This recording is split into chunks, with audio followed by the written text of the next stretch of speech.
traditional ruler in Nigeria and the second richest in Africa. His business interests cut across petroleum, refinery, petrochemicals, farms, fisheries, and the maritime sector of the economy, among others. On ascending the throne of his ancestors, the focused royal father had set objectives, which he guards jealously. Before I came to the throne of my forefather, a lot of mistakes have been done here, particularly some of the addresses. Some of them are wearing foreign dresses. Whereas Yoruba, we don't have any other thing than this 1,500 agbada. I changed them because I had the Abel command that as soon as I started the truth, my forefather, I would change it. And I changed it. There was a lot of a problem in this area. You hear Niger Delta, fighting, killing this, killing that. When I came in, I said to them that if you kill anybody, you are going to be killed.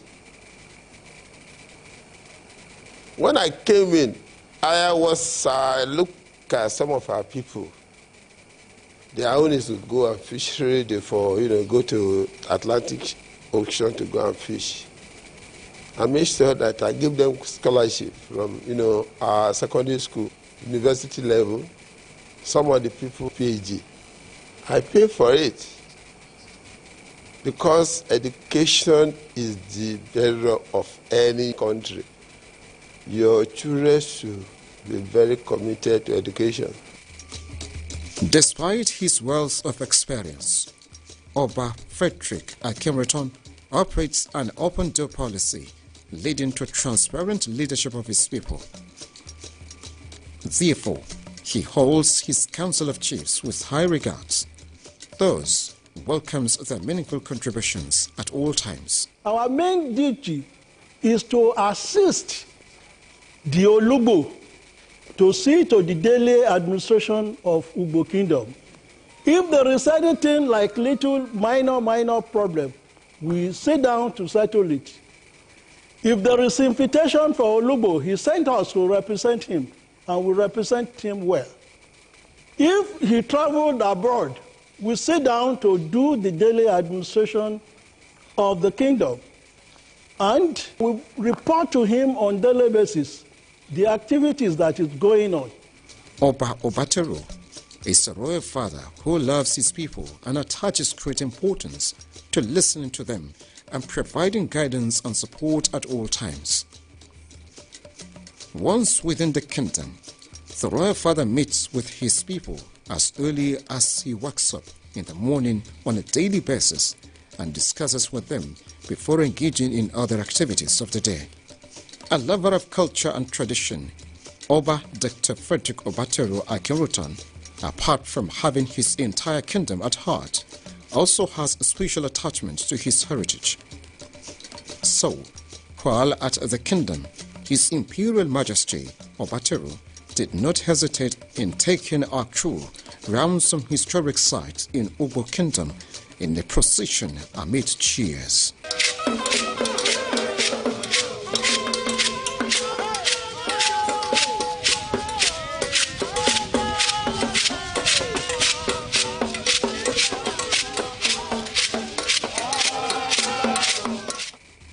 Olugbo is welcomed to his ancestral settlement at Ode Ugbo.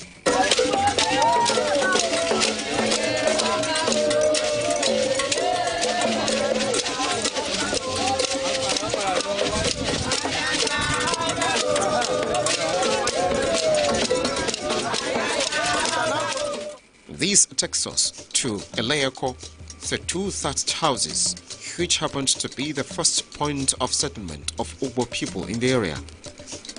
Close to it is Oga Kekere, an old palace and the ancestral point of settlements of disputes in the land.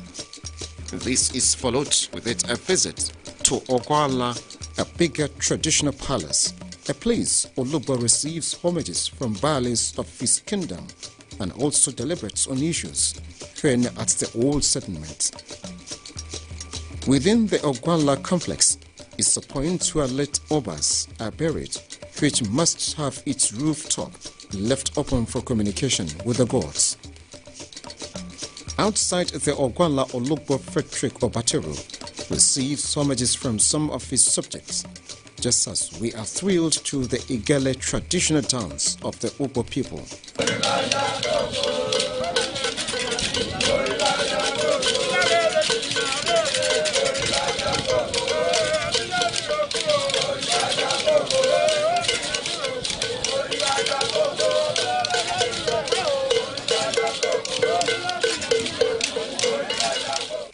The Igele dancers were the tool with which the Ugbo people captured slaves in ancient times. Even today, the composition of the dancers is a near semblance of hefty nature of the dancers in ancient times. We are also led to Okiti, which is the point where a spiritual being that resisted the settlement of the Ugbo people in the land in ancient times was commanded by Osogogon to sink into the ground, which he did and never came out.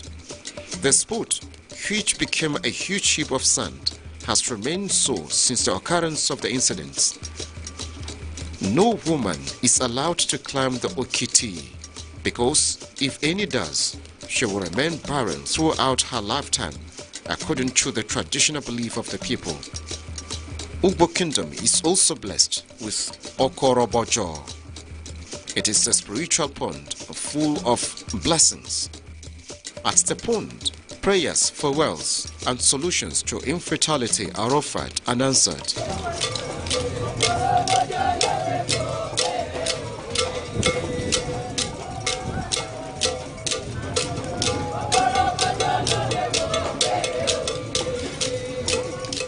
Fish gotten from the pond can neither be cooked nor eaten, no matter for how long the attempt to cook lasts.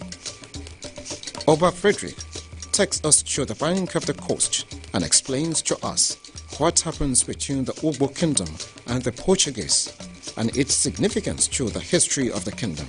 This is where the Portuguese, the met us, were the first to meet with, white people, the Portuguese in the southwest. I'm talking about 7 AD, the met us here. The Germany come here to meet us before the arrival of British. This is where we signed our treaty, 1884. It was a friendship treaty, not a negotiation. This Asian kingdom is today blessed with a royal father with outstanding qualities. His Imperial Majesty, Frederick Obatero Akinrotan, is a man of endless volume. Because when you talk of philanthropist, he's number one. If you talk of his Christian life, I think Jesus Christ is his mentor because he knows the Bible from back to back. And he preaches love of God. A good listener, he has that quality that every one of us love to emulate. In fact, as a matter of fact, we see him as a blessing to this generation. His Imperial Majesty here in the kingdom is the best dressed man.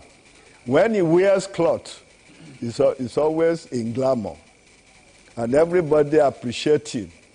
And I have to confess to you that everybody now in the kingdom is imitating him.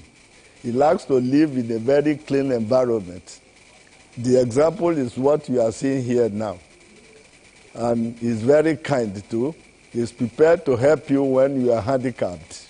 From the time he ascended the throne to date, His Majesty Akinrotan has recorded significant achievements, which his subjects attest to. As an eye-opener, this palace happens to be the biggest palace and most spacious palace in the entire country. And it's a plus for His Imperial Majesty. After his enthronement, a market was built. And this market happens to be the biggest market in the entire local government. Osangagan Hall was singularly built by His Imperial Majesty. The road from Gbokoda to Ubola is one of his achievements. Before he ascended the throne of his forefathers, if you want to come from Gbokoda to Ubola or Ubo, you will take about 1.5 hours. The Olugbo intervention and NTA intervention has now yielded fruits. The World Bank has now visited Ayetoro to make sure that the sea incursion is weeded off.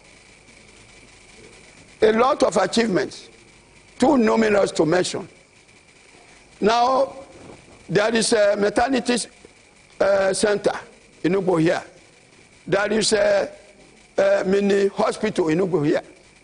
All these things happened during the reign of His Imperial Majesty Oba Dr. F.E.O. Akinnuta. With these achievements and still counting, Oba Frederick enjoys his relationship with his subjects. He thus advises on how best a leader should relate with his subject in order to gain their loyalty, enjoy their support, and achieve meaningful development in their domain.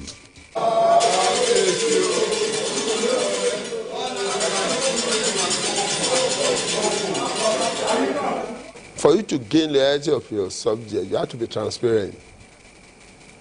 Your people have to believe in you, that you are upright. If your subject are not believing in you, they look at you as somebody that say this, when you get there, they mean another thing. They will not take you serious. Your yes must be yes, your no must be no. That is it. That is what we call integrity. If you don't have integrity, forget about life. While His Imperial Majesty Obatiro Akinruton emphasizes that justice, fairness and tolerance remain key in achieving a more united Nigeria, the monarch strongly believes that when given the desired support and recognition by government, traditional rulers can cement the bond of unity and peaceful coexistence which Nigeria desires. The federal government has to support you. We have done it already. The thing has been done by the traditional rulers, particularly the first class Oba. What we are doing brilliantly in Abuja now. What we are doing, we are not doing it for our own. We are doing it to help the federal government of Nigeria to be united. Whether you are Igbo, whether you are Yoruba, whether you are Hausa, when we go to that meeting, nobody wants to know where you come from. All what we need from you is your advice. Use your advice that can make us united. They have to put us in their affair, but particularly in the Constitution. The role the Oba have to play in federal government and state government. The federal government should put us in the aim of affairs, and that will be united, so no problem. That's the way. Indeed, the Ugbo Kingdom is a unique kingdom, and Oba Frederick tells us why it is so. One, we are from Ife. Before our great-grandfather left Ife, we have our great-grandfather there, the Oraife, who was the owner of Yoruba. He's half man, half spirit. Before he passed on, he has a lot of sons and daughters. One of them became an Oba, the Oba Maki Osagogo. When he was at Ife, that was his name. And if it's not the name of Ife, it just came after, when we left there.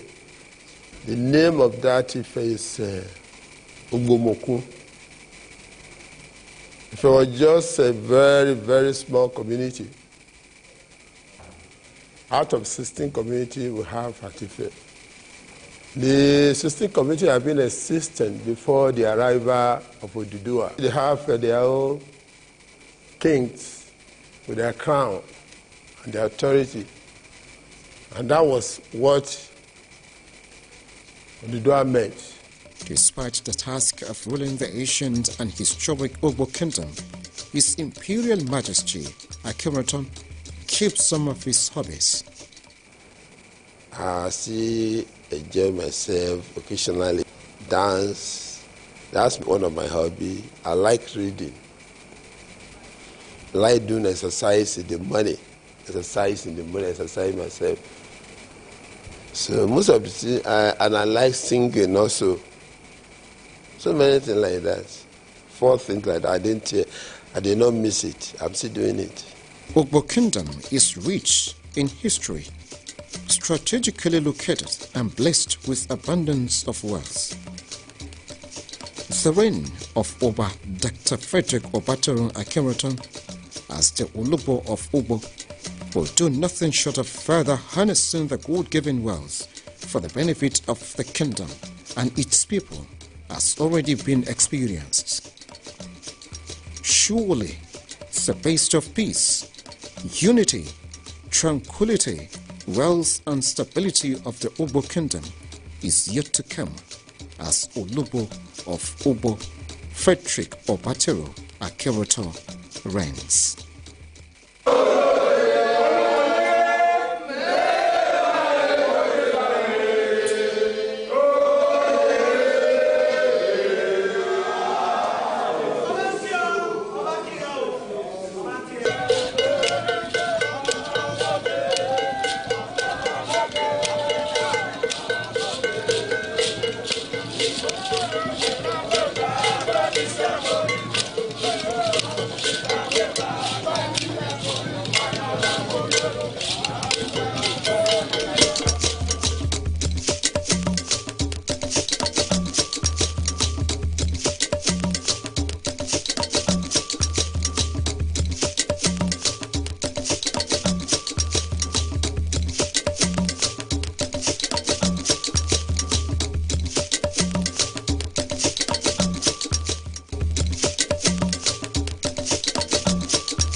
To prepare this delicious quick treat, we'll require the following ingredients: 2 3/4 cup of desiccated coconuts, which is about 250 grams, 1 can of condensed milk of about 395 grams, 1/4 cup of almonds, about 40 grams. Now to the preparation. In a clean bowl, pour the 2 3/4 cups of desiccated coconuts. Empty 1 can of condensed milk into the bowl and mix properly.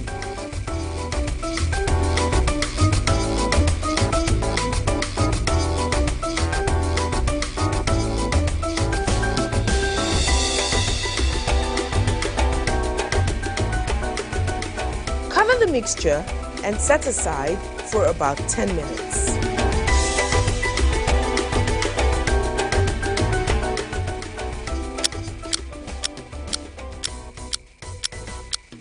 In a milk pot, pour a 1/4 cup of almonds and pour in some water.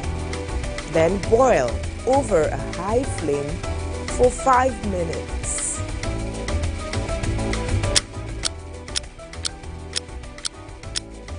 Drain the almonds immediately and rinse with cold water to cool. Use your fingers to gently squeeze the almonds and loosen the skin from them. Blot the almonds dry with a paper towel. In a dry bowl, pour 1/2 cup of desiccated coconuts. Uncover the mix which you set aside earlier. Fetch some of it and form a ball.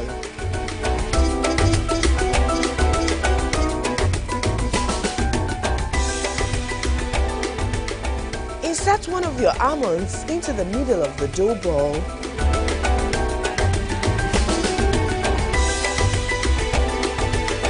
Roll the coconut ball in the desiccated coconuts.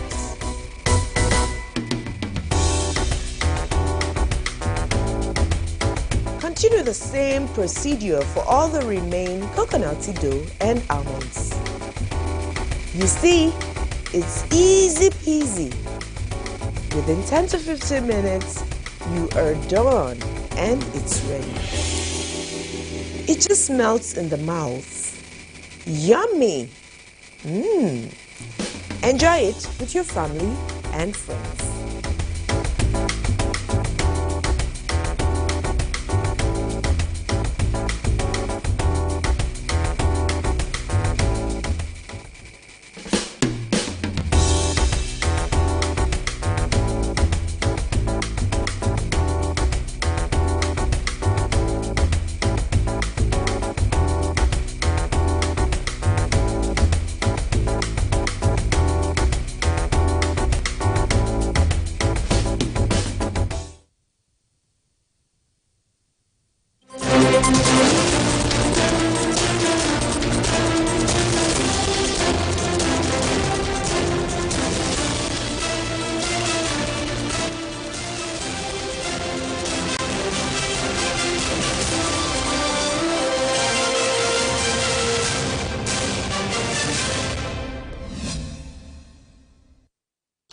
Hello and welcome. Here's an update of the news on NTA International. I am Dennis Adegunloye.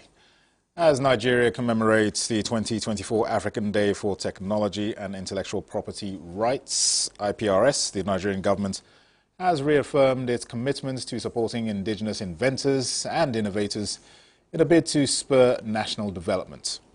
The Director General of the National Office for Technology Acquisition and Promotion, NOTAP, Obiageli Amadiobi, confirmed this as Nigeria marks the day, themed Leveraging Technology and IPRS to Drive the Renewed Hope Agenda. The African Day for Technology and Intellectual Property Rights was designated by the African Union Council of Ministers and Assembly of Heads of State and Governments in July 1999 in Addis Ababa, Ethiopia. The day was created to raise awareness and promote the domestication of technology and the developments of the IPR system in African member states. The day seeks to, among other objectives, arouse the latent creativity and inventive spirit of young inventors and innovators to spur developments of indigenous inventive solutions. After decades of the blocked river basin and the menace of Taifa grass, which have impacted negatively on the ecological balance and livelihoods, the Nguru wetlands in Yobe State are once again beehives of activities following the agro-climatic resilience in semi-arid landscapes of the World Bank and the federal government's dredging intervention, which have now led to the return of water for farming and fishing activities in the area. For over 11 years, the wetland has been lush with aquaculture and businesses thriving, but today the wetland is gone to the complete detriment of beneficiaries. The World Bank project is designed to energize the entire ecosystem for a rebound.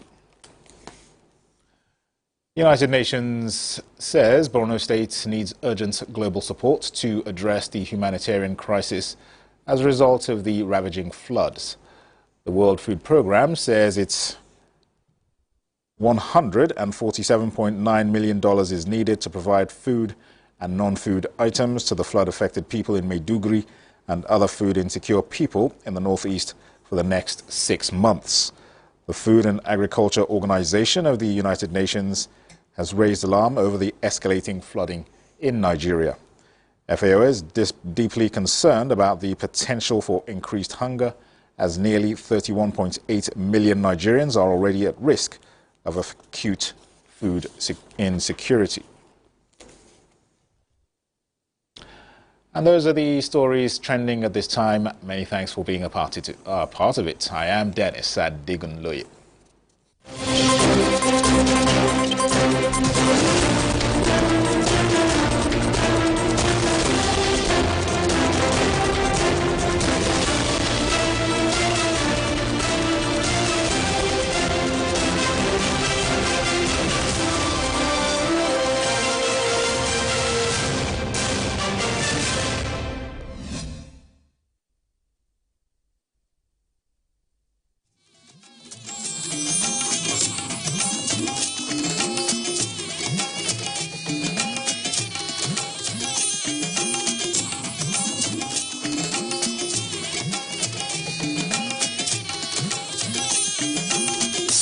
This is the network service of the NTA.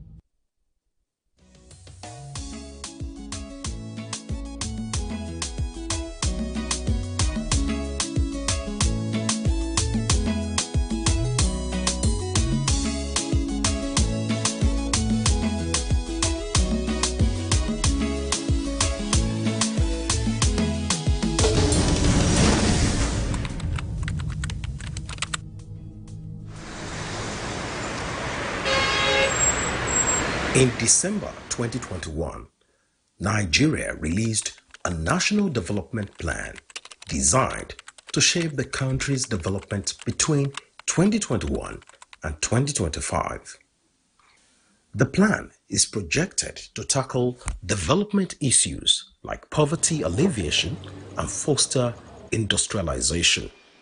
Some people think that development is about roads, it's about infrastructure, it's about buildings. No, but development is about human being. That's why we talk about human development. Development is about how to improve the quality of life of citizens. Successive governments have embarked on several development strategies through commissions, agencies, and departments with the aim of fostering development at local, regional, and national levels. Experts say some of these strategies have failed, mostly because of badly coordinated community development activities. The government exists for a primary purpose, one very important purpose, the welfare of the people. And in talking about the welfare of the people, you include their security, their well-being, standard of living, economic well-being, and so many other things. So when we talk about those things, you look at the people's development. Yeah. So when you consider that the people are the fulcrum, are the main pivot of the focus of the government, then their development should be at the front burner.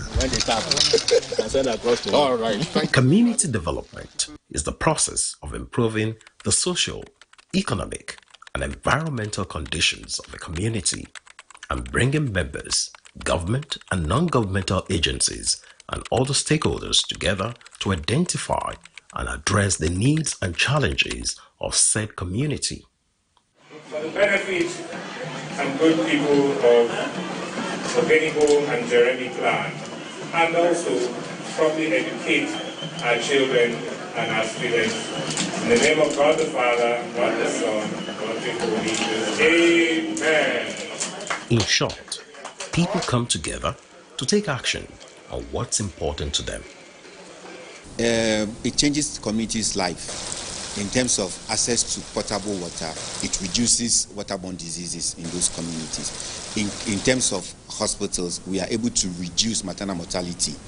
In terms of education, you try to bring the people back to the developed world where education becomes a way of thinking and then also being informed.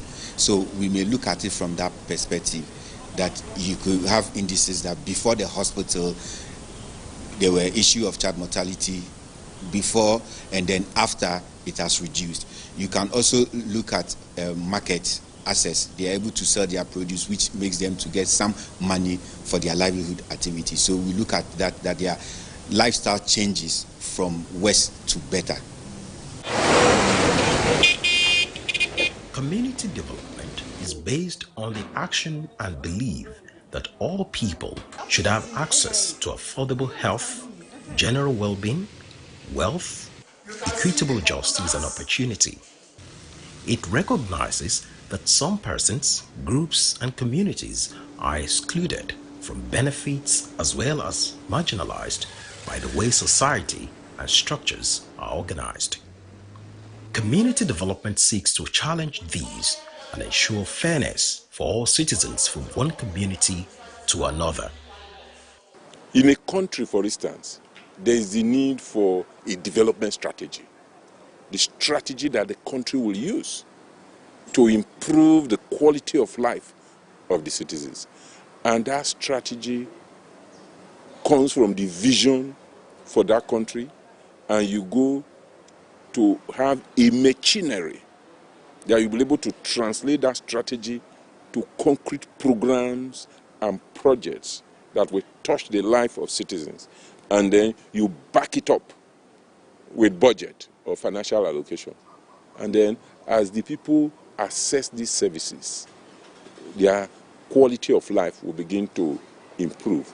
Experts say in order to make an impact, a developing country such as Nigeria must prioritize certain basic needs in any initiative aimed at improving living conditions for the people in any given community. What should be considered before embarking on any community project?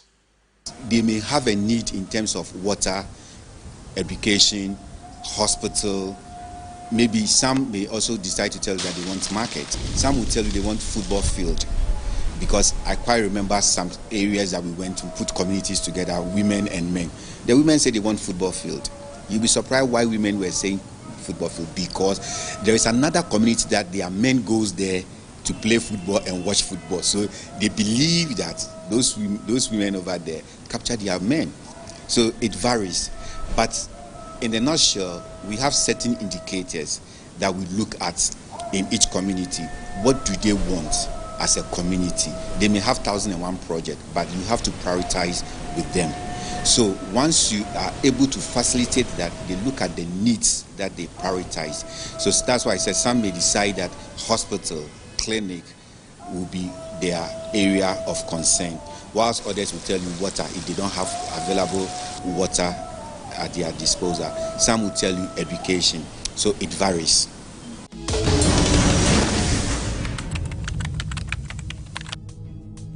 Community development ensures areas like education, healthcare, housing, sustainable infrastructure, agriculture, and skill development, as well as other areas that can be referred to as major conduits for job creation in the community, are brought to the fore. These translate to new business opportunities, investment in local businesses, as well as other endeavors that can facilitate further development. When we begin to live in the cities and we look at the cities, we focus on the cities, we forget that, there are grassroots places, there are communities, there are certain places where people actually live, and where they live happens to be in their communities. And for development actually to impact as it is meant to, it must focus, it must target the people from the grassroots, and that's the communities. Stakeholders say it should not just be about improving the physical conditions of a community, but about empowering people to be agents of positive change wherever they reside. It has been proven that when individuals and communities are given the tools and resources they need to improve their own lives, it can make a significant difference in the change from worse to better. In fact, development theory and practice are agreed that there are 4 key areas that can touch the life of citizens. One is infrastructure. Infrastructure, whether roads, water infrastructure, electricity infrastructure, or transport infrastructure. Infrastructure is key. Second is health. Third is education. And then 4 is agriculture and food security. These 4 key areas are the most important in terms of development. We know, for instance, that without security there cannot be development. But the ones that touch the life of citizens and improve their quality of life and standard of living and life expectancy are infrastructure, education, health, and agriculture. Many large-scale and major community development projects have been funded and failed in the past, particularly for not adequately representing the needs of the recipient or beneficiary communities. When a tree intends to start well, it must have good roots. And development that takes place at the grassroots, at the community level, ensures that such development at the national level has a taproot. So when you develop with communities in mind first, and you look at the communities and center development there, it ensures that what you have eventually at the national level is able to stand. Yes, that is the reason why whenever you think about development, you first think about the communities, where the people live, where they are. This shows that when community members are not sufficiently involved in decision-making at all stages of planning and execution of projects in their communities, there is a lack of ownership and sustainability syndrome. Bottom-up approach involves the people who will be the beneficiaries of the development process to be part of planning the development. When they plan the project, when they plan the activities, when it is bottom-up, there will be ownership and the implementation will be better.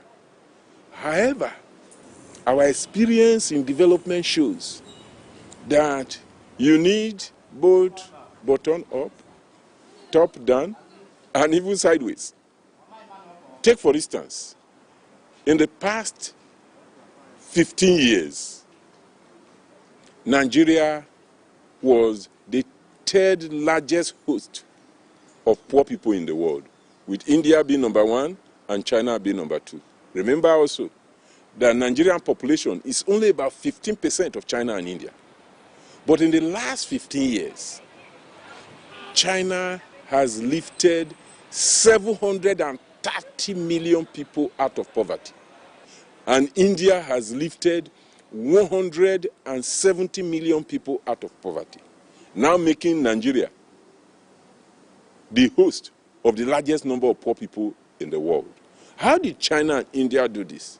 They did that with enlightened leadership from top, active citizens from below, and good pro-poor policies, such as social protection policies. So that's why we say yes, bottom-up approach is the best approach in terms of development outcomes. But we need more than bottom-up. So we need bottom-up, top-down, and even sideways. Experts say development from ground up is possible through community development, since it can contribute towards improving the lives of people at the local level, mostly by improving access to their basic services, creating jobs, and increasing incomes. It is important for people to get involved in community development in their own communities because they can make a real impact. The most important thing is access to education, quality of education, the content of education, the relevance of the education, and how the education can prepare the people to live good quality life. In most parts of the world, every person cannot go to university, but everyone should go to primary and secondary school. Research further shows that actions, no matter how small, can make a big difference when people get involved through volunteering, donating, or advocacy. This begs the question of which model of development can impact more in Nigeria, the top-down or the ground-up approach.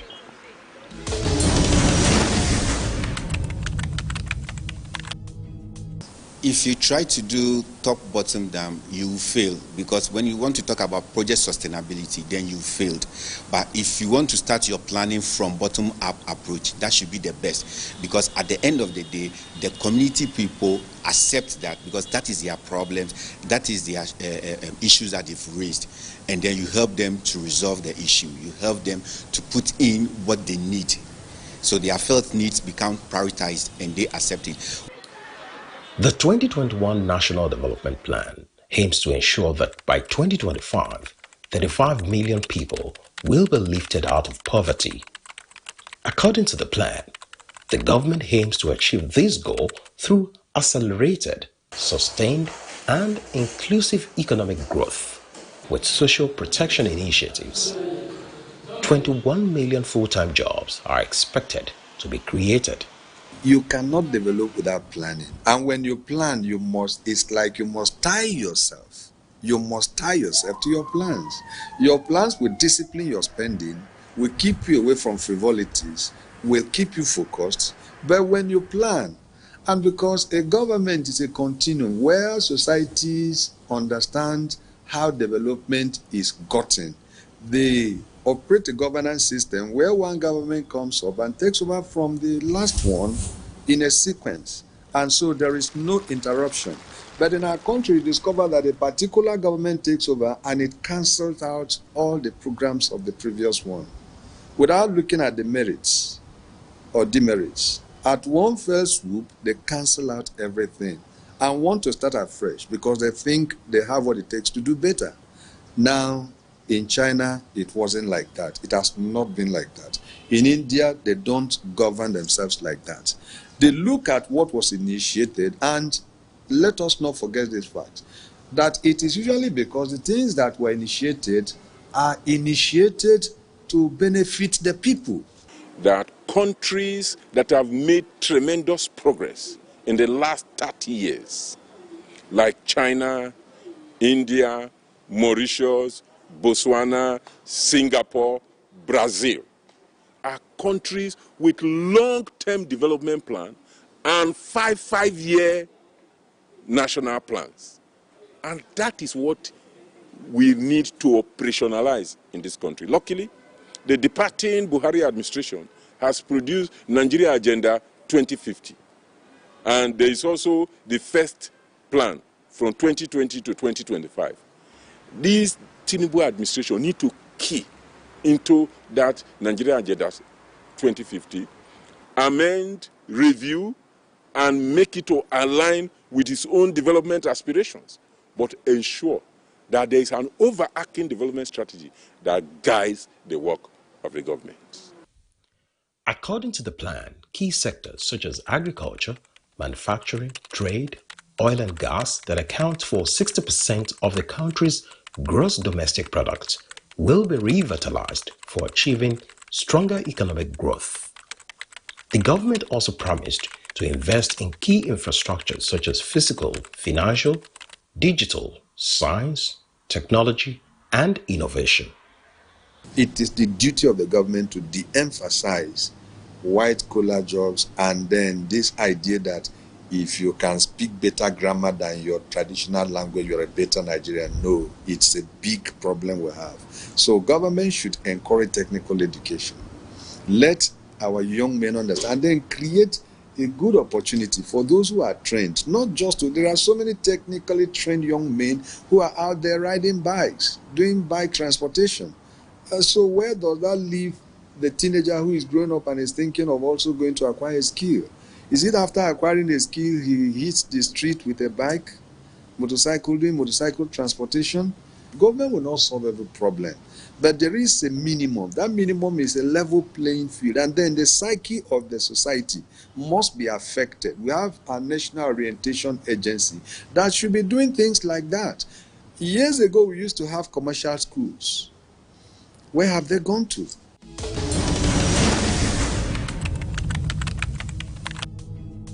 The United Nations defines community development as a process where community members come together to take collective action and generate solutions to common problems.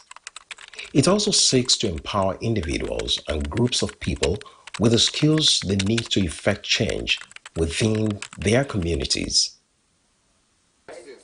Establishment of skills acquisition centers and ensuring people in said communities are willing to learn those skills can help rural communities earn income to improve their living standards.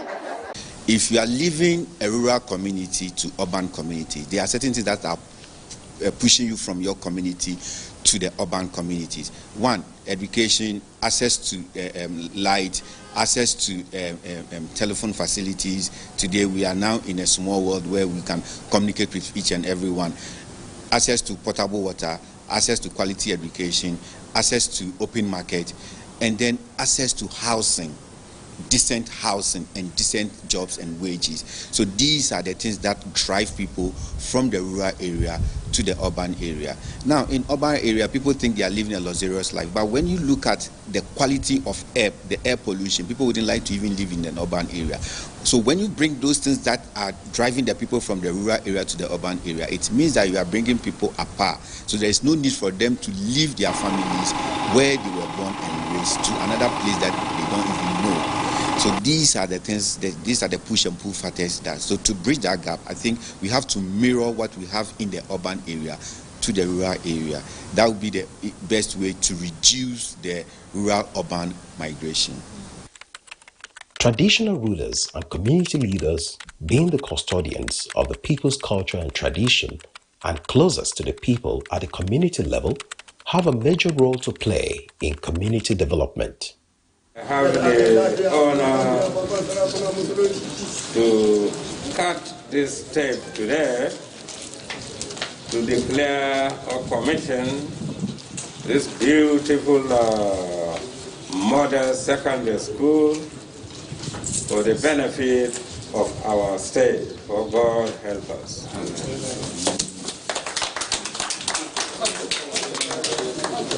One of these is to work in conjunction with their subjects and carry them along to realize development projects that will be of benefit to the entire community while looking for more ways to meaningfully engage the youths. Everything rises and falls on leadership. It is the leader who will give the direction, who will give the vision, who will mobilize the people's energies to be able to put in place. Unfortunately, in this country, political leadership is neglected. If you look at other sectors, in Nigeria, Amina Mohammed is the Deputy Secretary General of the United Nations and is doing excellently well. Dr. Okoji Iweala is the President of World Trade Organization. He's doing well. Dr. Akuwumi is the President of African Development Bank. He's doing very well. Dr. Osaho Nabulili is the President of World Medical Association. He's doing excellently well. But Nigerians have failed to embrace politics. Decent, God-fearing, honest people think that politics is a dirty game. But when you leave it dirty, who will clean it up? And remember that Plato counsels us that if you refuse to participate in politics, you will be ruled by your inferiors. And Edmund Burke said that for evil to triumph is for good men to do nothing. And finally, Franz Fanon said that the future will have no pity for those men and women who, possessing the exceptional privilege of being able to speak the words of truth to their oppressors, have taken refuge in attitude of passivity, of mute indifference, and in some cases of cold complicity. Nigerians need to wake up, take our country, and participate actively in politics so that we can accelerate development, not only at the community level, but across the country. The local government, which is the government at the grassroots meant to deliver rural development and bring government closer to the local communities, has not been sufficiently empowered to perform its duties. They are expected to initiate the community's economic planning drive to build on other official community plan and shape community growth. They are also expected to provide revenue to maintain, grow, and improve local infrastructure and community services. Experts say local government institutions should be strengthened to enable them empower their communities for development? Well, the government needs to look at the local government structure. What is the local government structure? What's their mandate? How are they supposed, because they are close to the community members. So how are they being empowered that they can transfer that empowerment to the community members? So first of all, you start with developing and strengthening the local government institution, so that the local government institution will be better equipped and also assist the community members. So what the government needs to do first is equip and strengthen the local government. Once the local government is strengthened, then trickle-down effect will go to the community members so that they can have the same structures that they dream of having in their community, rather than moving to where you don't have relatives, you have nobody over there. So that is one of the key things that the government needs to start, is empowering the local government.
Ever heard the saying, "You are what you eat"?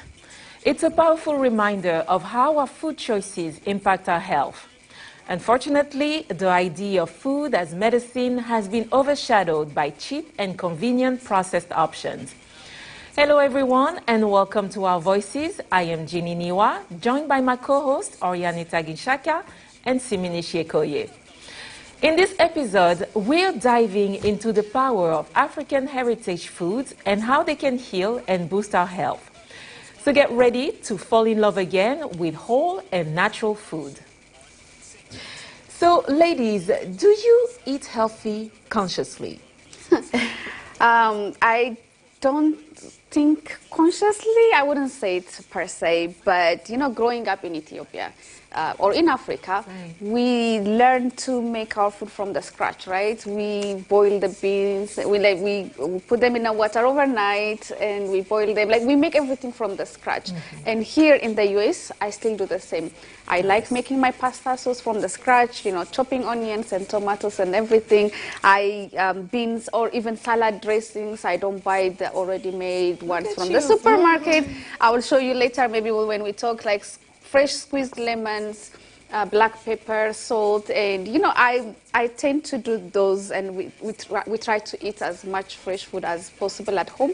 And luckily, my husband doesn't like eating out, so we eat at home 90% of the time, so we can control what we eat. He's blessed with the good women who can cook good food. When I give that to my mom, but yes.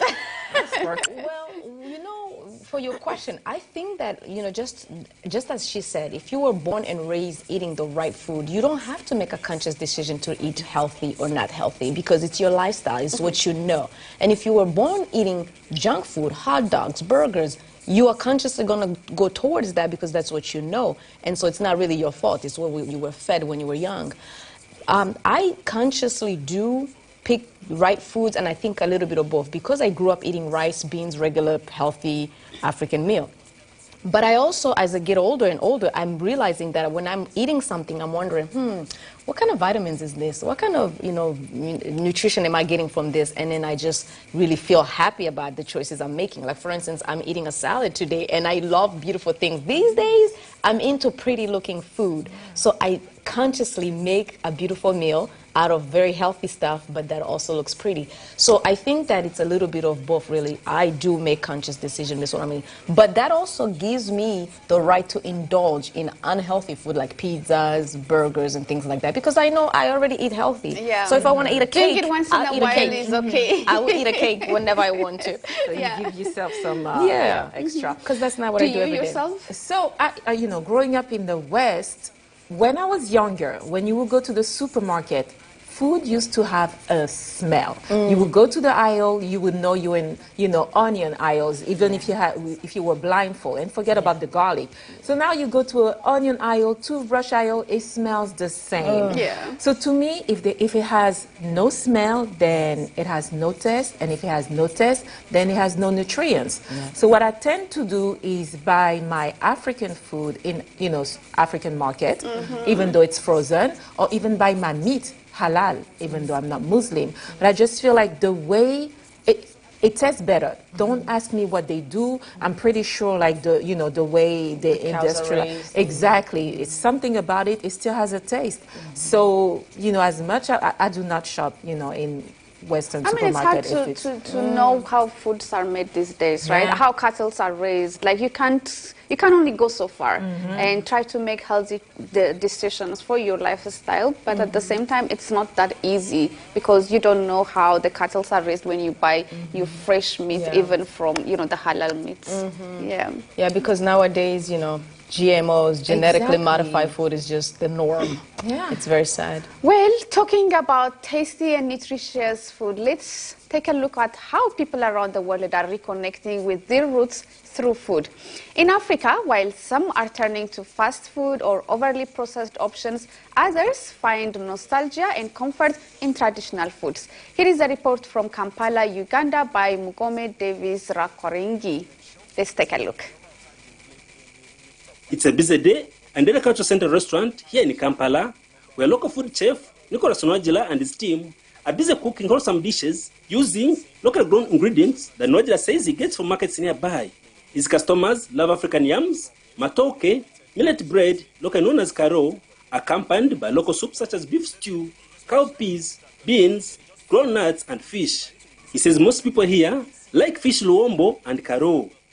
Luombo is a popular Ugandan recipe with chicken, beef, goat, or smoked fish, steamed in a cured banana leaf. It is oil-free, it is steamed, so all the food nutrients remains there, not like evaporating away. So we cooked it with consciousness, not to lose our food nutrients out of it. By steaming up, by covering up, then by again using the banana fibers brings a lot of aromas. We maintain the aroma of food. We brings in the aroma of the banana fibers that we use. When you are eating it, you feel something. Nwajila says he knows why most of his customers love local foods, notably karo. Most clients prefer karo because it is something get prepared very quickly. It's a quick one. Comes someone who may be a bit so hungry but need something very quick. You can order us within like 5 or 10, within 5 minutes, 7, you are having your order. Served and you eat, you go into other things. Another thing is something that they would love to taste, something they grew up eating. It was one of the things that we grew up with, something that you didn't miss in our families, in our homes. Another popular eatery in Kampala is Kimbaba's restaurant, located in Agulu, a Kampala suburb. Emile Nyakwezi, Kimbaba's restaurant manager, says she's glad some of her clients taste healthier foods. You feel good when a client comes and says, when my children are hungry and I want them to have local food and not fast food, Kimbaba's is the place that I take my children to, because when they come here, they eat, you see. It brings such joy to your ears to hear this kind of thing. When a person says, the only place I can have juice is at your place, because I never get any stomach upsets. Kimbaba's opened more than 40 years, and Ugandans still come here to get a feel of local foods and drinks such as bushela, which is made out of sorghum. Such restaurants are not easily found in Kampala today, says Kampala resident Chikomeko Chiwanuka. He says most eateries around offer fast food. He says he's glad whenever he gets to eat from a place that has local dishes. It's the type of food I've grown eating, and I feel like I have taste with it. And with other foods, I don't feel very confident. And for the kind of food like this setup, is a food that I've been eating ever since, and I feel like whenever I'm eating it, I'm comfortable, and I feel like I don't expect anything like a disorder. Consumption of processed foods is a growing trend in Uganda. According to the World Health Organization, fast foods high in saturated fats are one of the major risk factors for a range of chronic diseases, including cardiovascular diseases, cancer, diabetes, and other conditions linked to obesity. They are consumed mainly by the middle-class urban consumers rather than the poor, according to a 2022 Michigan State University study on Nigeria, Tanzania, and Uganda. Ivan Muzira Mokisa, a professor of food science and food safety at Uganda's Makerere University, says most locally grown African foods are rich in essential body nutrients that provide much-needed alternative to highly processed foods that are beneficial for overall health. A number of them, like I mentioned, the sorghums and millets are quite rich in essential nutrients. They are rich in minerals, some vitamins, they are rich in fiber, which are all very good for our health. Then they are normally prepared in a way that doesn't lead to over-processing. So we have our nutrients maintained, we have them safe, and that can contribute to ensuring that our health is not negatively impacted.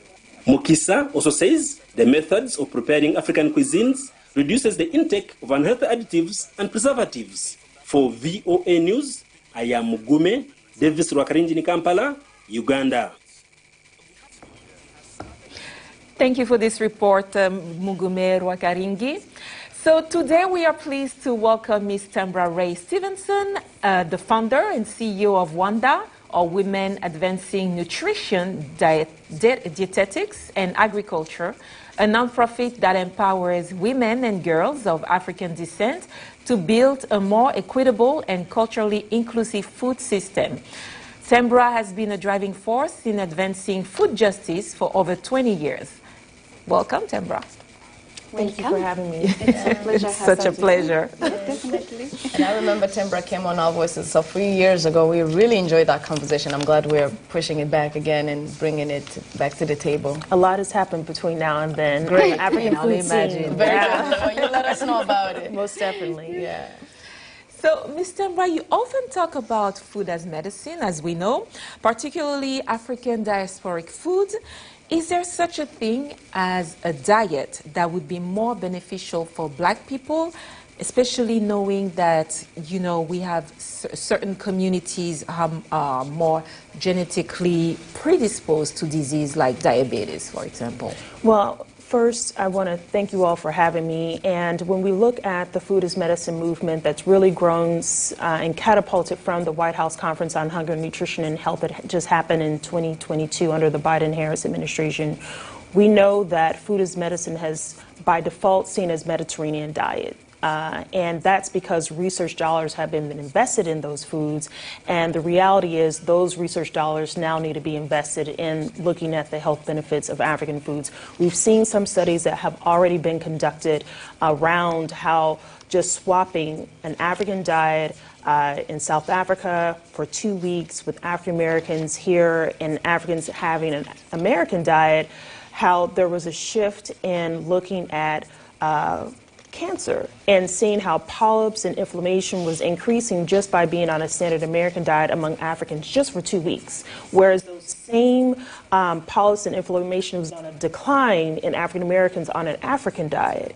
And so that gives us pause for the cause on understanding what are the health benefits, what are the key essential ingredients in African foods that resonate not only with African people here in the diaspora, but people in general can find benefit from these foods. Everything from the foods that we have on display, from the African spices that we have, Ethiopian spices, Kenyan and Ivorian spices. These are all products made right here in the U.S. by African immigrants on the West Coast and the East Coast. And we now have more products in the grocery stores like Yolole Foods with Fonio out of Senegal, and understanding the gluten-free health benefits, the high fiber. We are in a fiber epidemic in this country. And when we think about cancer, heart disease, diabetes, fiber helps to decrease or really manage the blood glucose in your bloodstream. We also have salads that are rich in fiber, right? Greens are the bedrock of the African heritage diet, from the bitter leaf, the agusi, the callaloo in the Caribbean, the spinach, the collards that we have in the African American diet. And then you have injera that is made out of teff, which is gluten-free, high in fiber, good in amino acids, but it also can make great croutons for your salad. Wow. So when you think about the classic wheat crouton that you have in the American diet, you can find a gluten-free option using injera chips. And this is made by a Maryland-based Ethiopian company, Tusana, Tsiona, that you can get at your local Whole Foods. So it's so many new products out there that is now at our disposal. Right, here in the diaspora especially. And I'm so glad you mentioned about the colors of these foods, and you know, because we know color is very important in what they mean. And you talk about a lot about how our food has been going through a process of being bleached and being whitewashed, in a sense. In the food system is going towards that direction. Can you expand on that and tell us how detrimental is that to our health in terms of what we eat and their colors? I mean, these are the effects of colonization, right? When we've had a long-standing history of saying that white is right, meaning white supremacy, that the white, which is really a creation, right? This concept of race. You know, it was created here in the States from the Bacon's Rebellion of using the color line to separate, but it's not biological, it's a social construct. And so when we understand how colonization has not only infiltrated and dividing people, it's also found ourselves on the plate, right, of understanding that colonization has said European foods is more superior than African foods. And so part of changing that dynamic and narrative is recognizing that actually strong food for strong people are, on the cellular level, our DNA understands and has the memory to know these foods, the hibiscus, to make the zobo, the sorrel, the bisops, and that also decreases our blood pressure. When we think about European foods, when they first come into the U.S., they actually had to adapt African indigenous foodways. That's well documented in the history books in order for them to survive. Also, you mean that also the colors have been changed as well? Meaning that not only the colors, when you think about the colors, and I'm glad you brought that up, in KKK, Ku Klux Klan, when they would make their newsletters, Martha White flour products would be used as a way to demonstrate whiteness was more superior. So when we think about whiteness in our food system, you do see a lot of that, from the milk, the sugar, the wheat flour products being bleached. But the reality is the more colorful foods means it has more flavonoids, antioxidants. I say, the darker the berry, the sweeter the juice, but the more nutritious too. Wow. That is amazing. That's a lot to chew on. So we're going to definitely dive into that. It's time for a quick break, but we'll continue with more insightful conversation and sample traditional African foods that can heal our guts. Mrs. Tambarai Stevenson, we've also loved to hear from you on our social media platforms. We're on Facebook, Instagram, and X, formerly known as Twitter, at VOA Africa. Don't forget to use the hashtag VOA Our Voices. Stay with us. We'll be right back.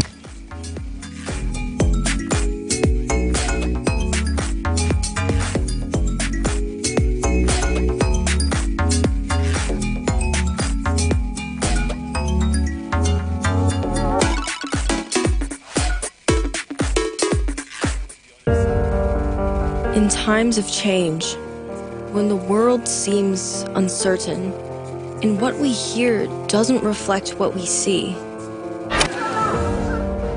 we seek the truth. When we are told only part of the story, we lose trust. In moments of crisis, our dreams, hopes, and wishes for a better tomorrow depends on a free press. At Voice of America, we bring you the stories that people take risks to see. We connect the world and unite it with truth.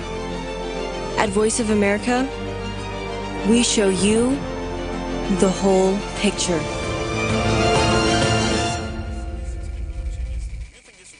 You're watching VOA's Red Carpet. My name is Jackson Vunganyi. Thank you so much for joining us each week right here on Red Carpet. We bring you the latest in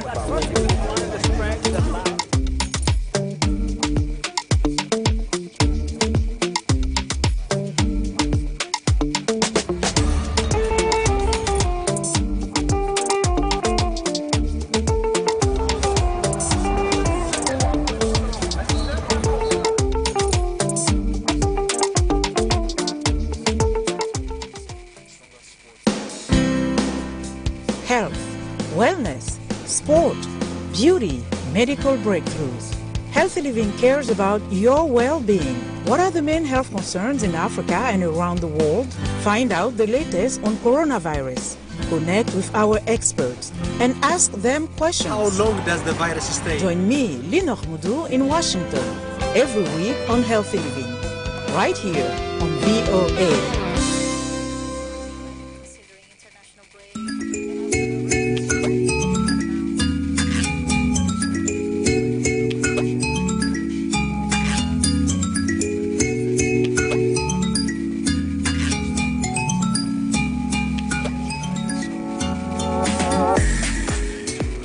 Welcome back to Our Voices. Today we're discussing the nutritional value of traditional African foods with our guest, Ms. Tembra Stevenson, founder and CEO for Women Advancing Nutrition, Dietetics and Agriculture, or WANDA.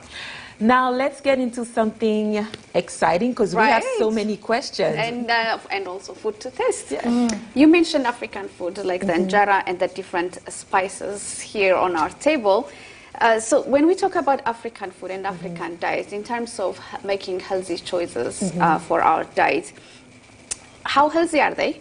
And also, have you noticed any trends in our in African, dietary that could be considered unhealthy, maybe? Most definitely. On the continent, we're dealing with a double burden of malnutrition, where you have the fasting, the starving. When we think about the traditional, ascites in the belly, but also we're having obesity and diet-related diseases like diabetes and cancer, renal and other diseases. And the reason why this is of great concern, because as you see emerging markets, more Western food brands expanding in restaurants like the KFCs of the world in West Africa, now in East Africa, it's seen as a social status because part of colonization is this belief that the West is better than the rest of us. And so when you set up that situation, well, you also see it flowing into the curriculum, right, into the instruction of a new next wave of nutritionists. I had gathered in Kenya recently.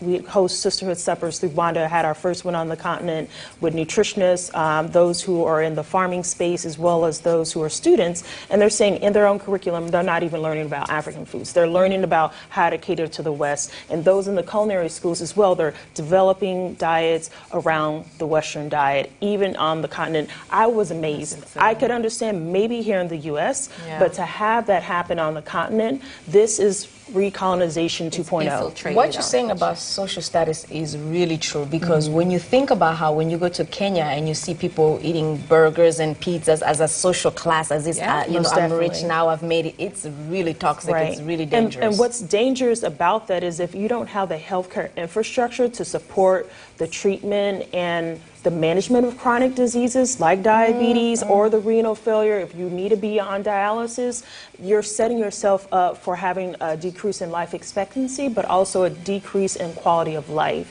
And that really is problematic when we know that we are people that come from a strong ancestral legacy.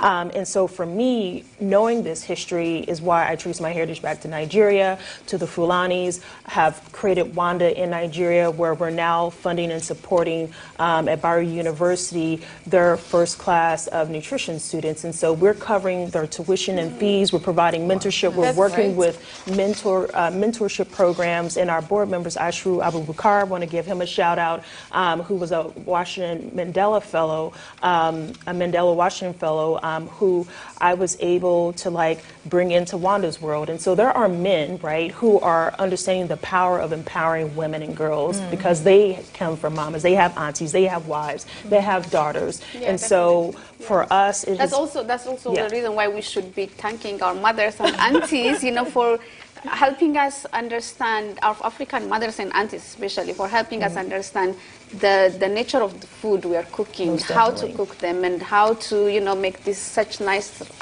salad or injera. And you brought books here. I think those are also having African recipes. Most definitely, and I wanted to show really the just explosion of more African cookbooks and children's books that we've created through WANDA, but also what is out there on the market. And so making our information more accessible and available, created by us, for us, is so important in taking back and reshaping that narrative, right? And so Little Wanda is an aspirational character who becomes this food ambassador, traveling to Nigeria, meeting with local women farmers, finding the foods to help her nana who has diabetes back here in the States. And it's through this storyline that we highlight real women.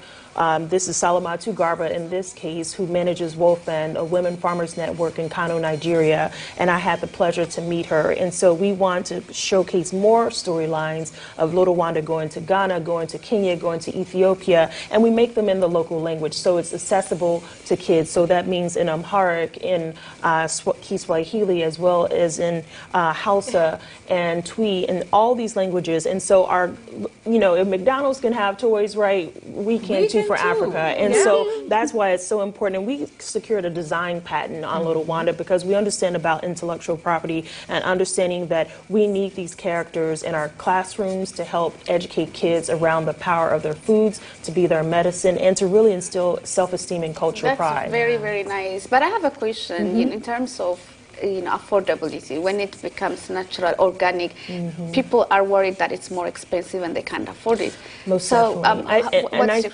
So this is where the role of government, in my opinion, comes in. If government right now can support and subsidize the very fast food and ultra-refined processed systems that we have, meaning soybean, corn, wheat, those are subsidized products that make these foods more accessible and affordable, right? Then we have to advocate as a coalition around these same investments being made in food that are good for us. And so right now what we know is that crop insurance is not available for specialty crops. That's what these would be called. And so because of that, we don't have the same cost balance as we do with foods that are not beneficial for us. Can you quickly tell us? Yeah, while you are asking her, I'll mix the salad so that we can start our day healthy, you know? Wait, I want to talk to her about the role of a woman in the house in influencing better diet, because we're the ones in the kitchen, we're the ones who are sort of setting up what's going to eat. Talk to us a little bit about that influence.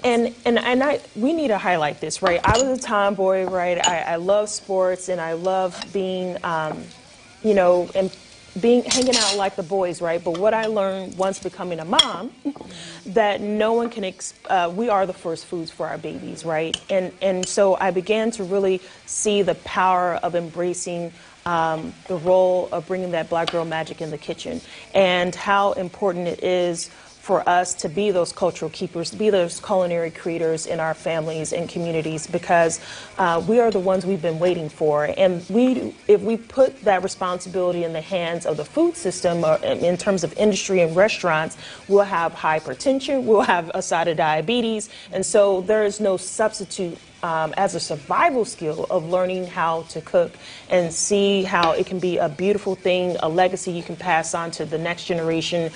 Capture your recipes, write your family cookbooks, have family reunions, and celebrate the foods that have sustained you over generations at a time. Absolutely. So it's really about transferring knowledge. It's really not like about, you know, sometimes people look at it as a woman's in the kitchen and she's being oppressed, but it's really about transferring knowledge that is really key to our health. I think Everybody eats. Everybody eats. Yes. Bon appetit. Now add your injera chips. Yes, exactly.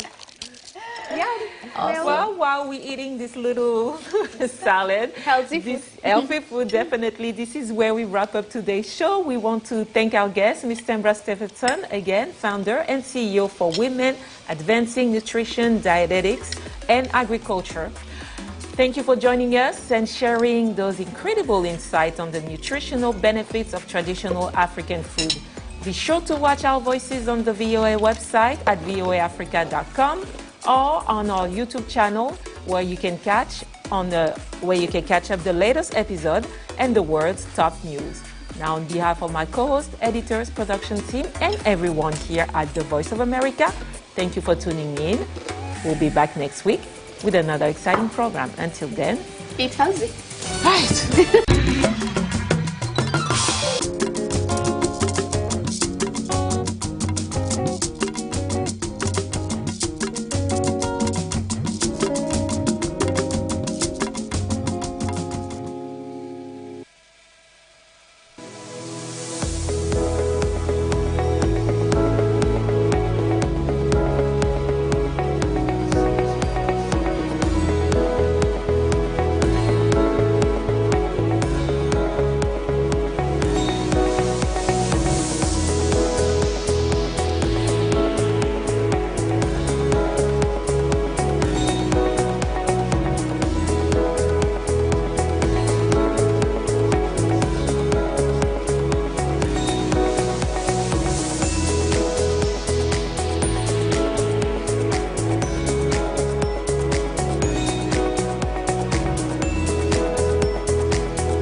It is no news that anywhere there is good food, you can count on my presence, right? Food is an essential part of our lives. All living things need food for their growth and development. Aside from food being as important as air and water, it nourishes our bodies and it gives us the necessary energy we need to carry out our daily activities. And I see it as a great source of joy. Good food is practically, something that uplifts my mood when I'm down. Permit me at this point to say that it is one of my mumu buttons. Welcome. It's a fresh episode of Bon Appetit, a culinary adventure with yours truly, Sarah Cherry.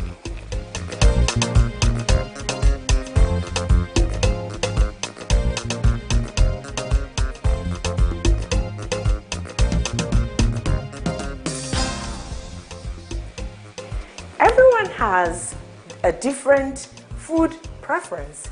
It can be obtained from different sources, including plants and animals. Gote acha, popularly known as fonio porridge, is one of my go-to dishes any day, anytime. It is a dish said to be originating from the Birom people of Plateau State. Let's learn a bit more about the Biroms of Plateau State.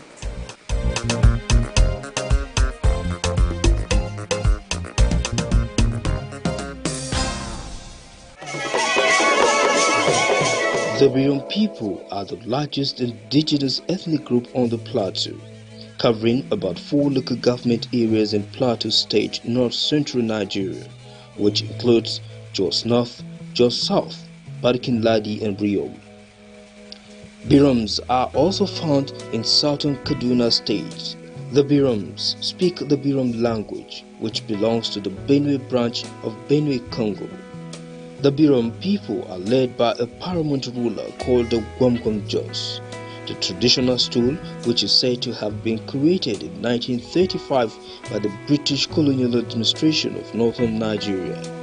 The Birom people have a rich cultural heritage, although the influence of Christianity and the Western education may have paved way for many social-cultural changes in the Birom culture, changes which may have devalued the rich cultural heritage of the Birom people.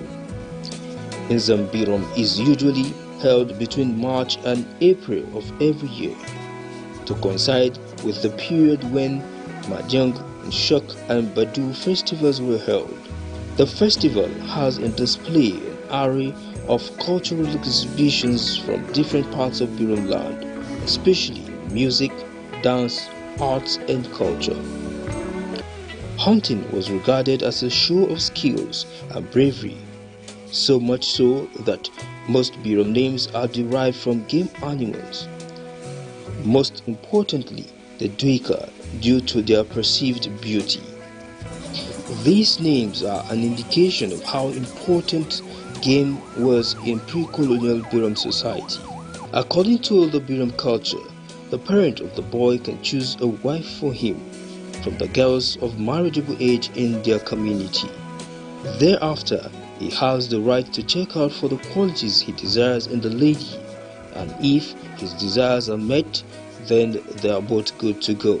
For the Biroms, the major traditional food of the tribe is called acha, otherwise known as Hungary rice. Biroms are also the major producers of acha in Nigeria, which is eaten in various ways. It could be eaten as jollof, plainly boiled and eaten with stew, or prepared in swallow form like the local fufu and tuwo. Gote is one of the ethnic group's favorite delicacies made from acha and consumed at any time of the day and during every season.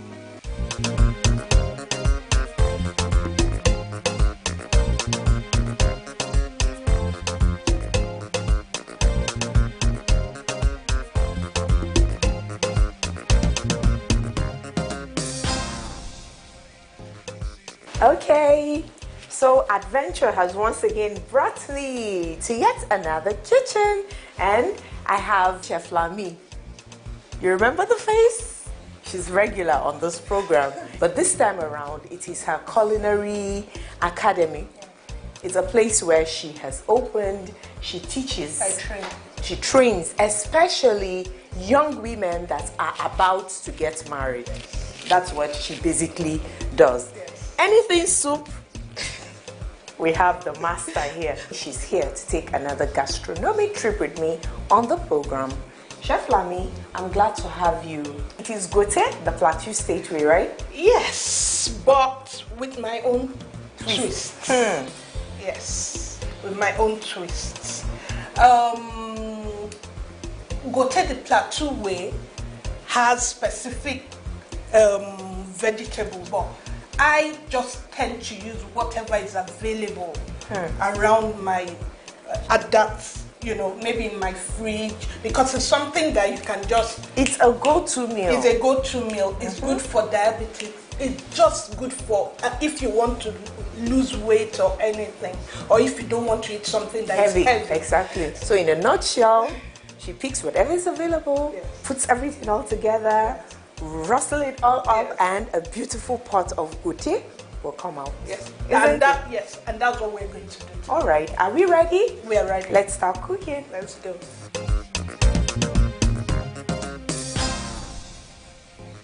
So we're going to start with the fonio or the acha. Yes. Look at them in tiny grits. Yes, it's destoned and washed already. Okay. There's no sand. Then we're going to start with So for the records, You don't just buy it from the market and use like that. No. She has already destoned hers. It's been washed. All the sand has been removed. Yes. So she's just going to use it. But if you go to the market and just buy acha and use, my dear, you find a lot of stones and sand. No, it's going to be a sand delicacy you're going to be eating. Okay, so for the protein, I'm going to use some biscuit bones. Then I'm going to add some kidney in it. Tanta kwashi in Hausa. I don't know, what do they call it in your language? We have our vegetable oil. Then we have our seasoning. Then a little bit of salt. For correcting seasoning. Yes. Then we have what we call the garden egg or the gauta. A lot of Plateau people love to use it. Of course. Then our pepper, scotch bonnet. Then for the vegetables at the tail end, what I use, I love to use my bell peppers for, it's for the aroma, for the, it's very good for the eye. And also for garnish. For garnish. It's very good when you see it in the eye, then it makes the food taste very good. Capsicums. Yes. Wow. Of course, I have my onions. And I love to use ginger and garlic. You never go wrong with it. Yes. You never go wrong with this combo, ginger and garlic. I love to use my ginger and garlic. Then I have my carrots that I will have to use with the bell peppers as well. Wow. Then for the final ingredients, a lot of Plateau people love to use cabbage. Okay. But I am going to use my, what do you call it? Spinach. Okay. Green. So let's see you do your thing. So we begin by boiling the meat. I'm going to use the pressure cooker because, of course, the biscuit bone. I have some in the pot already. I'm just going to add some more. My ginger and garlic. With acha or gote is the sauce that you really need. Salt here. That's what forms the base. Yes, that's what forms the base. I'll stir it up a little bit so that the seasoning can go in naturally and bring out. It's now time for me to close the pressure pot and allow it boil. So, Chef, while that is going on, yes, is there any kitchen tip you can share with my viewer quickly?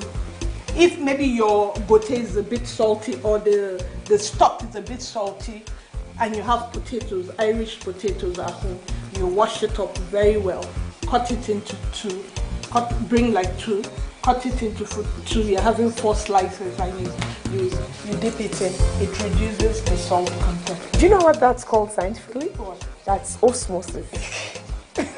So you've taken a tip on Bon Appetit. Don't go away. We'll clean up a bit while the stock forms. Yes.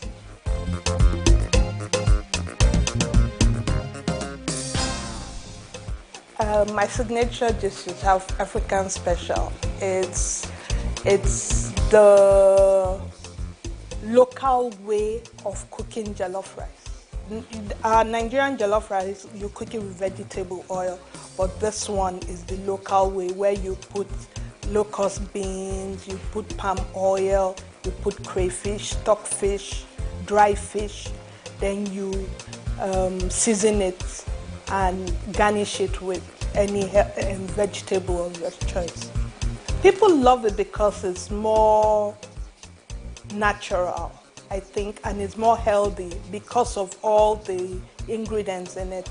Like the locust beans has a very good health benefit, and the stockfish, the crayfish, all in there with the leaf, the vegetable. You can either season it, put oziza leaves or scent leaf, which is very medicinal as well.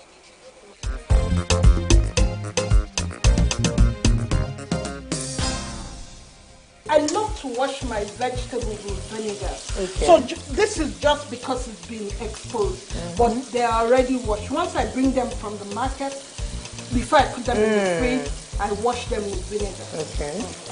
this just to rinse everything. Okay. What we'll do, because gote is chunks, you don't. It's not finely cut. You need them in chunks. I know you always like your veggies cut in chunks. So like the gauta, the garden egg, you don't need to cut it because it's already small. We're going to put whole Scotch bonnet. You want them to be visible? Yes. So that it depends on the person's preference. If the person loves spicy, he can crush some more. And if you don't like the spice one, you just put it aside. As your taste buds desire. Enjoyment. You can also use a potato peeler to remove the back of it. I think that will be easier. Yes. This shape has a name.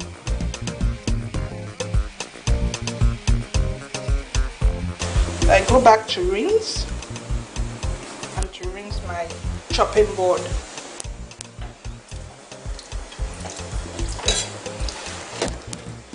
They should be in chunks.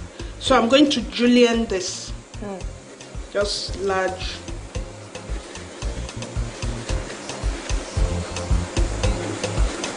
Nothing special, because you need to see your vegetables inside.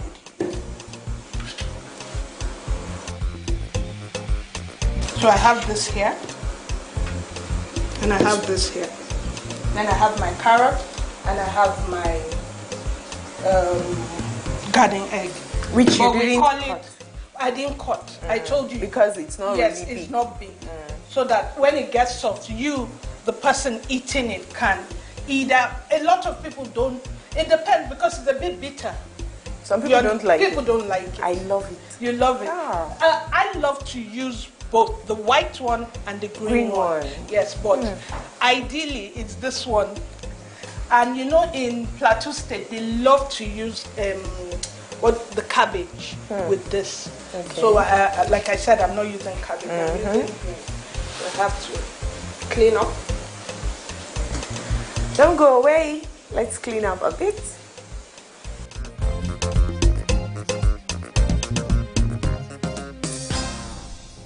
The 3 kitchen utensils I can't do without. The first one is my skillet or my pan. The second one is my knife, my chef knife. And the third one is my spatula. Yeah, so I'm into training right now. I don't run the restaurant, but I train chefs. I train chefs on how to cook clean. That's what I do, because I notice that a lot of people, I have a lot of clients. Even if I don't run the restaurant, I still have clients that I cook for that love clean eating. Yeah. Whenever I say clean eating, eating healthy, eating things that are right, that will make you, yes, that's what clean cooking or clean eating is all about. It's been calling our name. Yes, it's Can't ready. you hear that? I can see. Sarah, You can Sarah, see. Lani, it's calling us. But I'm going to put it off a bit. I'm going to put it off a bit to allow the steam go. Leave a bit. If you don't do that, it can explode. And I know of a friend of mine that it had even stopped sizzling when she opened it and it burnt her whole. With whom meaning? Yes. So we have to leave it for a while, for some minutes. Maybe like how long? 2 minutes. Okay. A clean pot. So I'm going to use a bit of vegetable oil. Like I said, this is my take. For some of my clients, for some of my customers, I use olive oil. So it depends on some. I don't even use oil at all.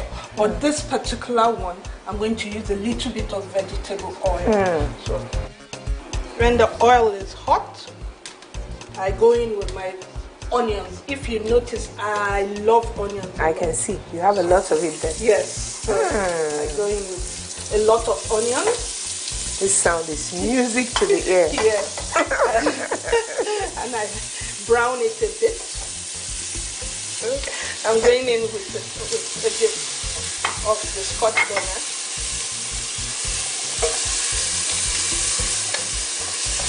You keep on stirring so that you won't get it hot.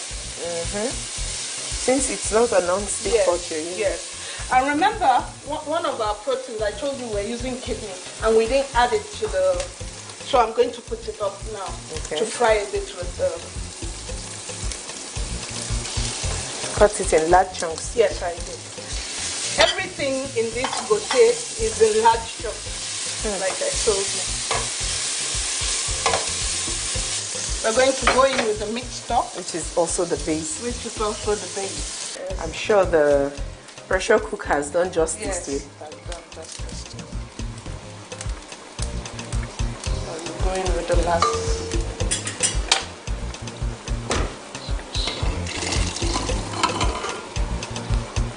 We allow it cooking for a bit before we taste and see if we have to add seasoning or not. So we let it infuse, huh? Yes, we let it infuse. Let's allow it infuse while I clean up. It has infused a bit, so we'll open it up. And like I told you before... Look at that broth. Yes. Like I told you before, I'll have to put the garden egg whole because so that it can get soft while before. So we're putting in the garden egg and also the Scotch bonnet. I told you, based on preference, some people will like it hot, really hot. Yes. So I'm going to put in 3 Scotch bonnet. Okay. Then at this stage, I'll taste for salt or season. Yes, taste for salt.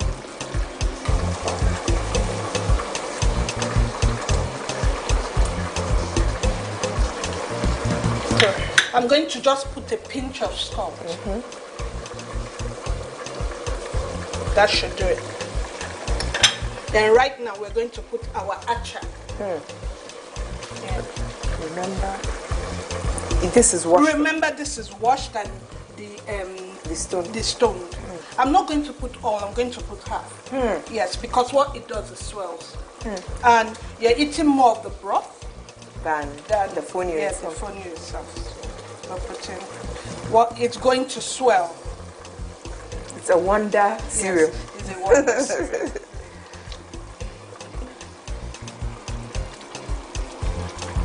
I'll just add a bit.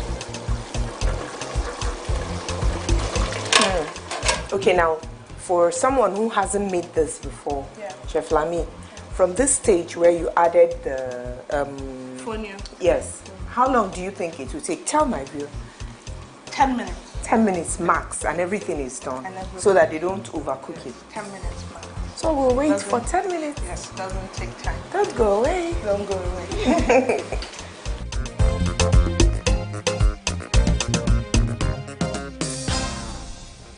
Before I even became a chef, I was watching Food Network, and so I love Bobby Flay. I love Ina Garten.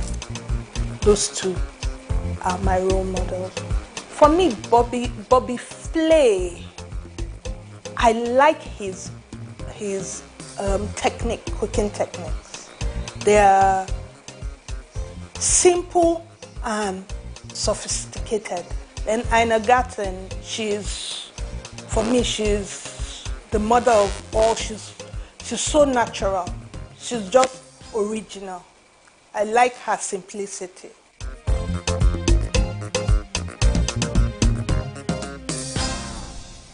So it's time to put in the veggies. So I'm going to start with my carrot because it takes some time.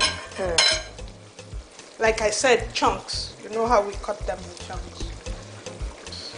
The colors are forming. Yes. Then I'll go in with my spinach.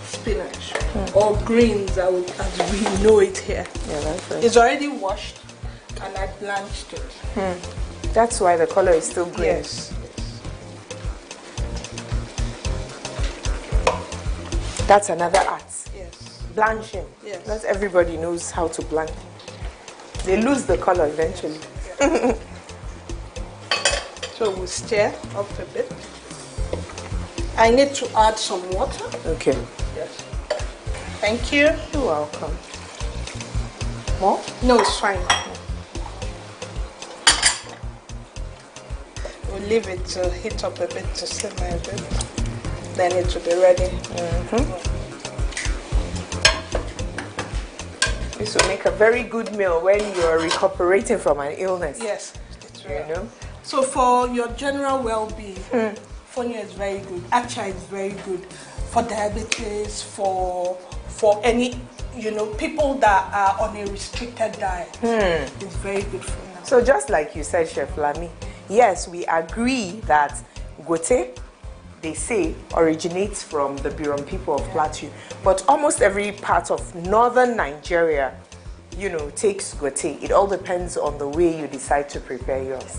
If you are like Chef Lami, there might be seafood inside it. Yes. I've done that before. I've done that before. But I didn't want to do it today. But I was tempted.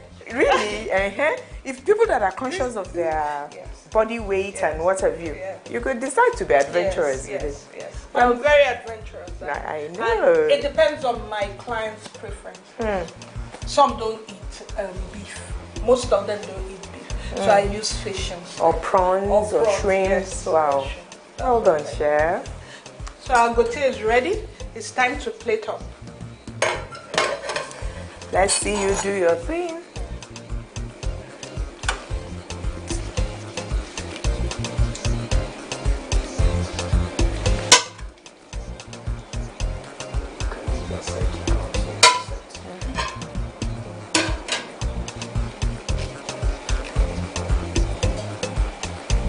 Let me go with the carrot first. Okay. It's still crunchy. Okay.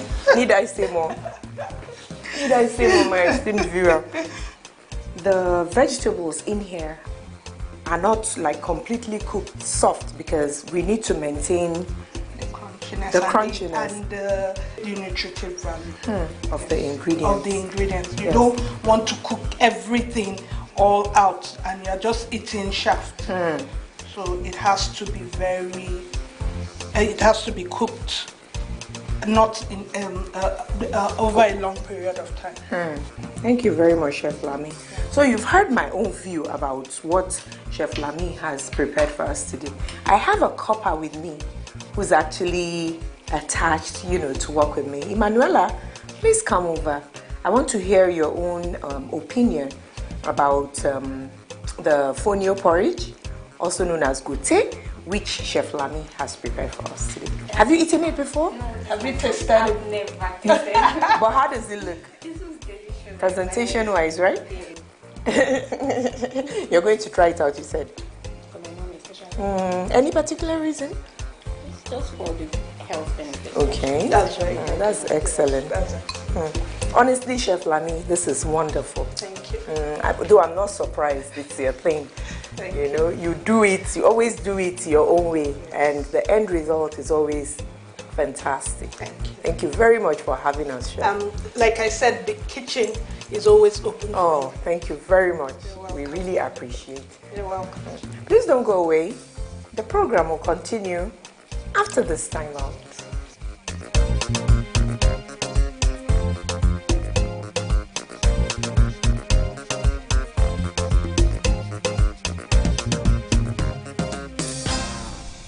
Every tribe and culture has its unique dishes and its own way of preparing and serving them.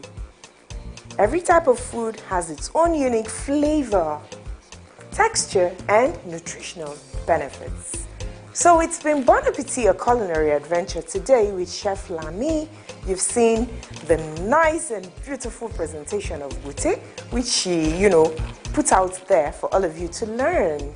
But guess what? She will be back on this program, on this station, with another banger. She's going to come up with a fresh recipe for your viewing pleasure. So see you.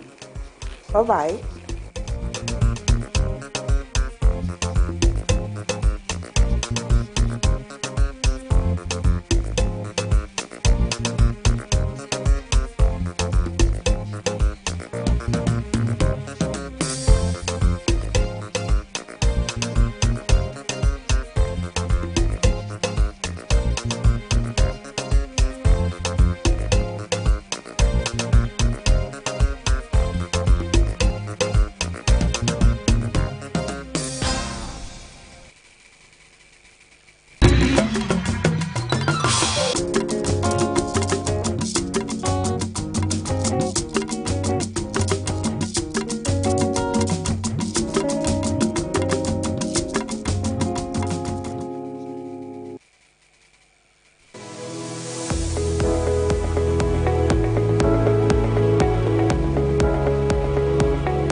Hello and welcome to VOA's Red Carpet. My name is Jackson Vunganyi.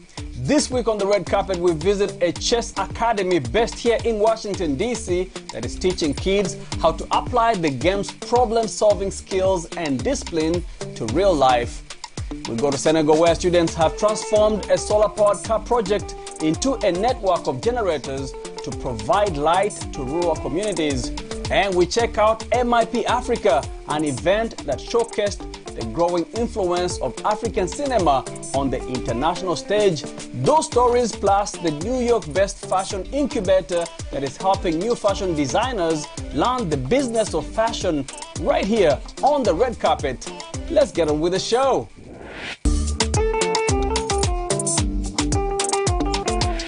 Hollywood actor James Earl Jones, whose legendary acting career spanned decades, died this week at the age of 93. Mr. Jones, who became known for his iconic bass voice, was well known in Africa for his role in films such as Coming to America, the voiceover of Mufasa in The Lion King, and as the voice of Darth Vader in the Star Wars films. His body of work included scores of plays, nearly 90 television network dramas, and some 120 movies. He's one of the few actors to garner an EGOT, winning one of each of the major performing arts awards. In total, he earned 3 Tony Awards, 2 Emmy Awards, a Grammy Award, and in 2011, an Honorary Academy Award.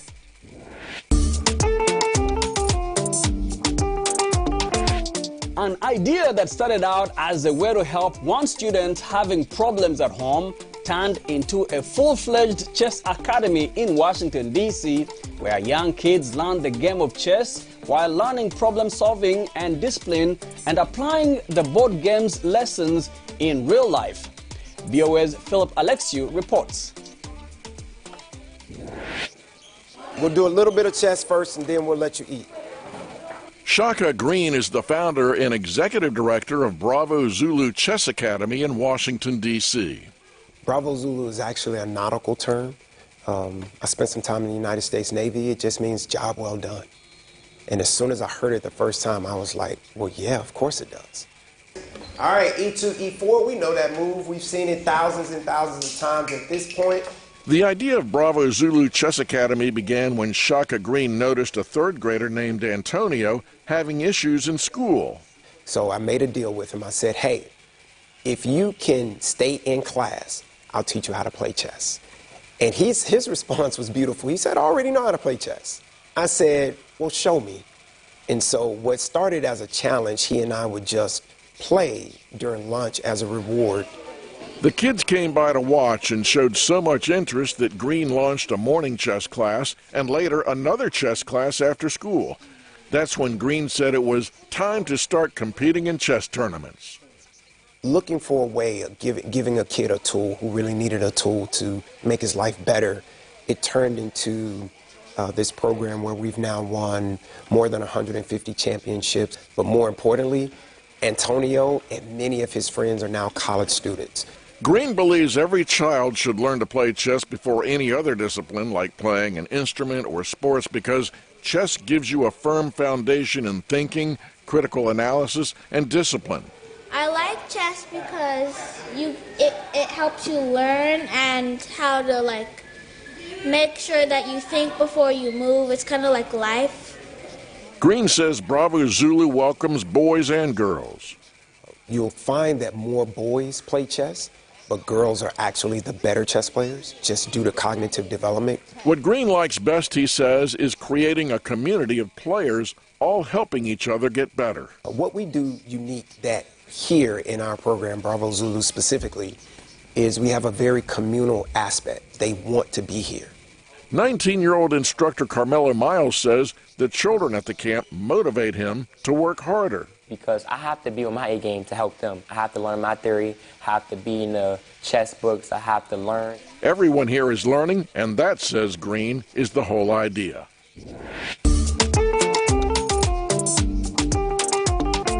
And let's go to Senegal, where students and their teacher have transformed a solar-powered car project into what they call a gazelle village, which is a network of solar-powered generators designed to bring light and energy to small rural communities. Reporters Alison Fernandez and Mustafa Dine bring us this story from the capital in Dakar. Let's check it out. At the Mechanical Engineering Department of the Polytechnic School of Dakar, Senegal, students are designing unique generators with enough power to provide electricity in rural villages. The project started with Auto Gazelle, a solar-powered car that also serves as a generator when stationary. The original prototype was developed in 2018 in collaboration with students from Canada and Italy. Sidi Maktar Sorna, a former student, explains how this initiative evolved. At first, it was just a car, and now we have managed to get 2 cars. It works like the solar car and can produce energy once it stops, adapted to the rural environment. All powered by photovoltaic solar energy. We have managed to set up 2 station units. The students ultimately build 3 solar-powered charging stations for the cars that can be dismantled and transported. They supply energy up to 25 kilowatts per day, which can be used for a variety of tasks such as carpentry, blacksmithing, or used to dry crops. Maguette Cissé says it costs around $16,000, 10 million CFA francs, to build 3 stations capable of supplying electricity to a village. He says he wants to develop training courses so artisans can themselves develop gazelle villages throughout the region.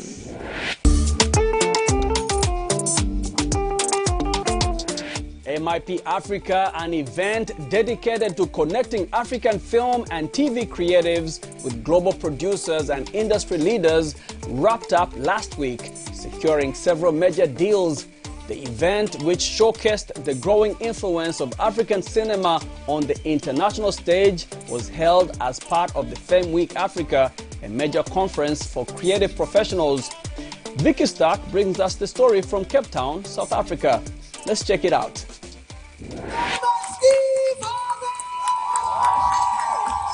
US superstar comedian and producer Steve Harvey was a headliner last week at MIP Africa, a networking event that brings African TV and filmmakers together with the business people and countries that help bring their dreams to the screen. Harvey shared insights about his career in a hosted conversation.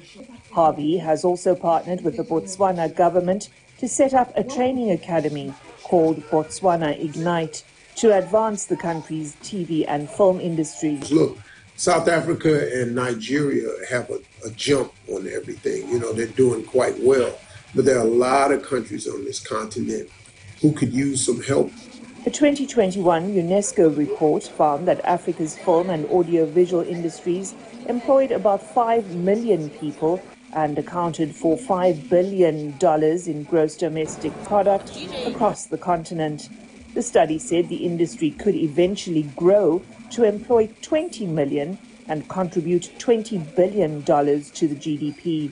Nigerian-Indian filmmaker Hamisha Daryani Ahuja is one of the creatives making a mark. Her debut film, Namaste Wahala, brings 2 of the world's movie-producing hotspots, India's Bollywood and Nigeria's Nollywood, together. When it was released on Netflix in 2021, the interracial romantic comedy was ranked number 6 on the platform worldwide. The Nigerian industry is doing fantastic at the moment. I think it's actually following the trajectory of where Bollywood was some years ago. We have similar issues that Mumbai and the Bollywood industry faced, such as internet issues, Wi-Fi, and all of that has changed. Several attendees VOA spoke to said streaming platforms like Netflix and Showmax, which buy work from African creatives, have been a game changer. Lonwabo Mavuso, co-founder and executive director of research company Andani Africa, spoke about transformation on a panel that promoted building ties with Atlanta. The American city boasts a proud history of black entrepreneurship. Mavuso's firm did a study for South Africa's National Film and Video Foundation in which they compared data on industry employment for the country from 2004 to 2021. And there's been a 300% increase in terms of black employment in the film and TV industry. However, of that stat, a lot of those jobs still sit within sort of low-ranking jobs and with very limited influence in terms of decision-making. While Fenwick Africa marketing manager Stephen Beckett wouldn't say how many deals were signed during MIP Africa, he said the event was bigger than last year. Just over 7,000 recorded meetings taking place at MIP Africa. And obviously this is just a sign of the growth and the necessity within the industry. Fenwick Africa also includes the Muziki Africa Music Industry event, the Cape Town International Animation Festival, a Shorts Film Festival, and the Africa Fashion Forum.